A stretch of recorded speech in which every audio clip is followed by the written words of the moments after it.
Saludos, bendiciones. Qué bueno encontrarnos nuevamente en este espacio hermoso de tiempo con Dios. Sabe que siempre que nos acercamos a Dios a través de su palabra, podemos saber exactamente lo que Él tiene diseñado en su corazón para nuestra vida. Y esto es en forma tan particular, tan personal. De tal manera que podemos leer un pasaje varios a la vez y sin embargo Dios va a destacar aquello que en lo personal estamos necesitando.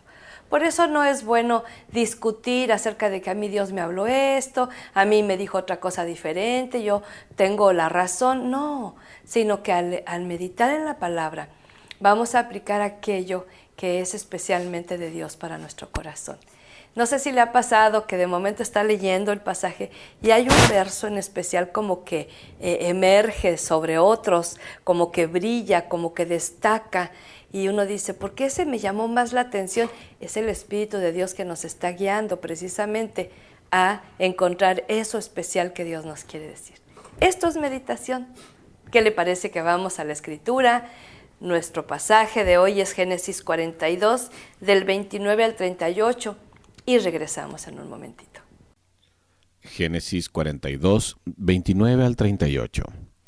Y venidos a Jacob su padre en tierra de Canaán, le contaron todo lo que les había acontecido, diciendo: Aquel varón, el señor de la tierra, nos habló ásperamente y nos trató como a espías de la tierra. Y nosotros le dijimos: Somos hombres honrados, nunca fuimos espías. Somos 12 hermanos, hijos de nuestro padre, uno no parece, y el menor está hoy con nuestro padre en la tierra de Canaán. Entonces aquel varón, el señor de la tierra, nos dijo: En esto conoceré que sois hombres honrados. Dejad conmigo uno de vuestros hermanos, y tomad para el hambre de vuestras casas, y andad. Y traedme a vuestro hermano el menor, para que yo sepa que no sois espías, sino hombres honrados. Así os daré a vuestro hermano, y negociaréis en la tierra. Y aconteció que vaciando ellos sus sacos, he aquí que en el saco de cada uno estaba el atado de su dinero. Y viendo ellos y su padre los atados de su dinero, tuvieron temor. Entonces su padre Jacob les dijo: Me habéis privado de mis hijos. José no parece, ni Simeón tampoco, y a Benjamín le llevaréis. Contra mí son todas estas cosas. Y Rubén habló a su padre diciendo: Harás morir a mis 2 hijos, si no te lo devuelvo. Entrégalo en mi mano, que yo lo devolveré a ti. Y él dijo: No descenderá mi hijo con vosotros, pues su hermano ha muerto, y él solo ha quedado. Y si le aconteciera algún desastre en el camino por donde vais, haréis descender mis canas con dolor al Seol. Y vamos a continuar con ese relato. Fíjese que usted y yo formamos parte de una familia. A veces no es la mejor familia. A veces tenemos conflictos familiares, a veces nosotros somos los del conflicto en la familia, ¿verdad? Depende. Y vemos una familia muy grande y numerosa que vive situaciones críticas. Ahora vamos a encontrar que esta familia de José enfrenta otra crisis. Yo creo que pasaron muchas crisis, porque imagínense vivir juntos, cerca, 11 hijos con sus respectivas esposas, sus hijos, y dependiendo ahí del patriarca, ¿verdad? Y conviviendo todos los días. Yo creo que la relación familiar es de las más difíciles, fíjese, porque, le voy a decir por qué. Mi pensamiento es este. Si nosotros tenemos un conflicto así grave cuando estamos estudiando en alguna escuela, a lo mejor no es lo óptimo, pero podemos cambiarnos de escuela o nos podemos cambiar de salón, o sea, podemos cambiar de compañeros, de maestros, podemos ir a otro lugar. Cuando estamos en un trabajo podemos también cambiarnos de ese trabajo. Cuando llega un momento donde está una tensión, donde está una situación bien complicada, claro que nos podemos cambiar a otro trabajo, aunque sea en desventaja, pero por nuestra propia salud emocional y mental, ¿verdad? Pero difícilmente podemos cambiarnos de familia. Esto es algo que si Dios diseñó la familia y tenemos a veces integrantes de la familia que no nos son tan agradables, pues Dios está tratando con nuestro carácter para desarrollar la capacidad de poder tener una tolerancia, una paciencia, un amor, una comprensión, una compasión, todas esas virtudes que Dios nos ha dado para poder ir sobrellevando esta situación y tener la victoria. En este caso de hoy vemos a la familia de José, estos hermanos que una vez que se enfrentan con José, ya él como segundo del faraón de Egipto, la cosa es que no le reconocen, ¿sí? No se acuerdan nada. Sí habían pasado ya algunos años, porque yo le recuerdo que él tenía aproximadamente 17 cuando fue vendido a los ismaelitas que iban de camino a Egipto. Y también le recuerdo que cuando él inicia su ministerio, que es también otra figura simbólica de Jesucristo, empieza a los 30. O sea, han pasado 30 años, 13 años. Y yo le digo esto, muy probablemente hay gente que cambia demasiado con el paso de los tiempos, pero hay otros, sobre todo los hermanos, aunque pase mucho tiempo, pues uno reconoce, ¿verdad? La cosa es que ellos se quedaron con la idea que estaba de esclavo, o sea, su mente nunca creció que él iba a ser prosperado porque Dios estaba con José. Se quedaron con la idea de esclavo, o sea que lo que menos ellos se imaginaban es que él estuviera en un lugar de preeminencia tan tremenda como la que estaba. Entonces ellos regresan, los hermanos, regresan a Jacob, su padre, porque, y vienen quejándose, ¿verdad? Ay, nos trató ásperamente, dijo que éramos espías, indignados. Mira, algo que yo he aprendido en mi caminar con Dios. Cuando a mí en lo personal me pasan cosas malas aparentemente, quizá no es exactamente por algo malo que yo hice en ese momento. Y Dios me ha ido guiando a mostrarme que a lo mejor eso que estoy viviendo injusto puede ser el pago de aquello que yo dejé pendiente sin resolver en la cruz de Cristo. Ellos fueron tratados con aspereza, se lo merecían. Ellos fueron los culpables, estos hermanos, de que José fuera desarraigado del seno de su padre. Y claro que tenía derecho José de estar molesto con ellos, pero todo esto iba a formar parte de un plan, ¿sí? Ellos no lo veían así, porque así como Josué fue prosperado y fue creciendo en su relación con Dios, en gracia abundante, en gran sabiduría, porque espérame, o sea, él estuvo 13 años en la cárcel, sin embargo, él tuvo ahí una universidad, ¿verdad?, que lo llevó a hacer las cuentas y la administración del reino. Y sus hermanos pues no pasaron de cuidar chivos y ovejas.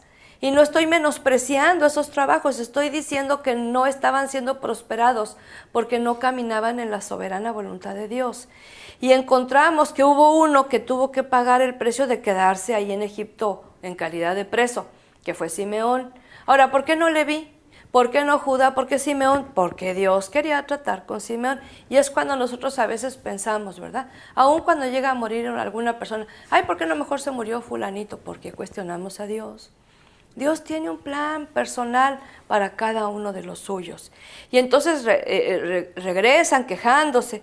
Y ahora le dicen la encomienda que les encarga José, sin ser descubierto todavía, que quería que le llevaran a su hermano menor.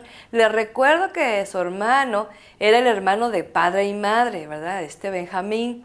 Los otros eran medios hermanos. Y este era un hermano especial porque cuando él se fue, pues él era pequeño. Y entonces tenía deseos de verlo y saber de él. Sin embargo, ellos pues le presentan al papá el asunto y no le agrada para nada al papá, pero empezar a sacar sus sacos con el trigo que habían adquirido, encuentran que estaba el dinero atado tal como lo habían entregado, se los devolvieron y les entró un temor tremendo, ¿sí? Mira, todo lo que hemos hecho, mi amado, mi amada, sale a la luz. Lo que hemos hecho en encubierto, lo que nadie sabe. Por algo el salmista le decía, líbrame de los pecados que me son ocultos. De allí que es tan importante confesarle a Dios de manera concreta, por orden, esos pecados que a lo mejor cometimos sin conocerle, pero al final de cuentas se cobraron su factura, ¿sí? Y entonces viene un temor tremendo, ¿qué es lo que está pasando? Y la reacción del papá, ¿verdad? La respuesta de Jacob saca la conclusión y rescato esta frase: contra mí son todas estas cosas. Ahora, yo no tengo ninguna duda que Dios también estaba tratando el corazón de Jacob, porque le recuerdo una cosa: él tenía un hijo favorito por encima de todos, malo. Él no se dejó consolar en medio de la pérdida, malo. Él no tuvo ese amor creciente para sus hijos, malo. Entonces a veces tenemos que recoger el fruto de nuestras malas obras. Y claro que parece que esto se le venía encima, sin embargo, había aquí una palabra de esperanza, ¿verdad? En medio de todo esto. Iba a haber un sustento en cuanto a alimento a través de estas acciones. Y de alguna forma habían hecho ya contacto con el segundo del reino de ahí de Egipto. Y entonces él se niega completamente a dejar a ir al hijo menor. Ya perdí uno, no quiero perder otro. Ahora, mi amado, a veces hay padres de familia que por alguna circunstancia pierden un hijo y les entra un pavor y un temor de perder otro. No hay nada escrito que necesariamente vayan a morirse otros hijos inmediato, como tampoco hay nada escrito que ninguno vaya a faltar. En ocasiones los padres nos aferramos demasiado a los hijos. Se nos olvida que no son nuestros, que son prestados, que Dios nos usó como instrumentos para tener hijos, para su gloria. Parece que somos los dueños y cuando llega a faltarnos alguno o llegan a robarle o llegamos a perderlo, sentimos que nos arrancaron parte del alma como si fueran nuestros del todo. Yo les recuerdo que los hijos son temporales en nuestra vida y en nuestra casa. Ellos tienen que estrenar sus alas y salir.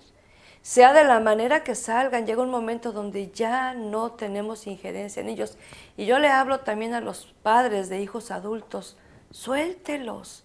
Hay padres de hijos adultos, yo puedo ver este ejemplo de Jacob, ya sus hijos eran viejos, fíjate, si este José era de los chicos y tenía 30, pues los grandes ya tendrían 40 y tantos, 50 y tantos años. Y el papá lo seguía mandando. Ahora, era su cultura, pero yo veo en nuestra cultura latinoamericana que hay padres de hijos adultos que los quieren seguir mandando como cuando eran niños. Ya no. Por eso dice el Señor que el hombre deja a su padre y a su madre y se une a su mujer, hablando del matrimonio, y serán una sola carne. Y el padre y la madre de ese muchacho, de esa muchacha, ya no tienen que meterse en su vida. Y aquí vemos el dolor cuando se prolonga esta separación, cuando de alguna manera, esto a mí me enseña, son familias en crisis. Vemos a familias actualmente en crisis porque no puedo ver, de Jacob no tengo duda que tenía una comunión con Dios, pero a mí ninguno de los hermanos me dio testimonio ni evidencia de que tenía una comunión con Dios. No había fruto en su vida. De hecho, Rubén, su hijo primogénito, se metió con la concubina de su padre. O sea, no había ese temor. Ellos no crecieron espiritualmente. Y mire, en las familias hay hijos que crecen espiritualmente, que maduran, que se desarrollan, no necesariamente en un ministerio pastoral, pero pueden tener un llamado donde Dios los ponga para bendecir a otros, y hay otros que no.